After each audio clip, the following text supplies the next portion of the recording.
The third pillar of our pastoral plan, caring for the vulnerable with practical love, is especially connected to a theme which our Holy Father, Pope Francis, has made central to his pontificate, the importance of mercy.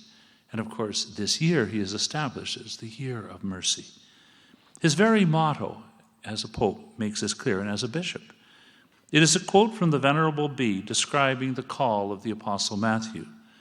It is in the experience of mercy that we are chosen by God. As we conclude the year of mercy, we look to the parable of the Good Samaritan, who noticed the man who was beaten and left to die at the side of the road. And we recall the constant urging of Pope Francis that we notice and care for those who are at the side of the road, who are on the edges of life, who are cast aside, and whose plight is so often treated with indifference.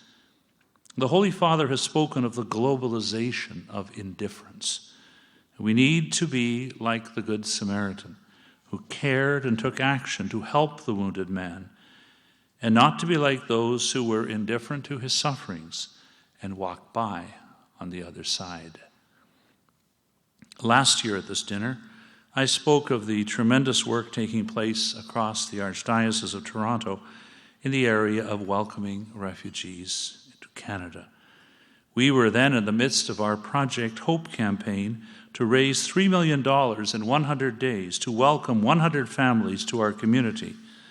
I'm pleased to report that we surpassed the fundraising goal with $3.7 million collected to support refugee sponsorship.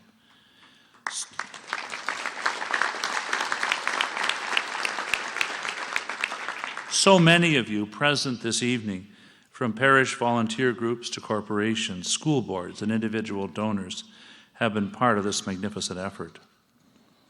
But even more impressive than the funds raised is the personal commitment that you have made to journey with a refugee family.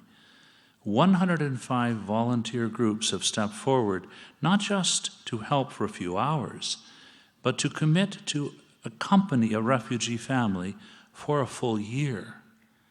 That is our faith in action. That is practical love, and the mercy which Pope Francis reminds us is at the heart of the gospel.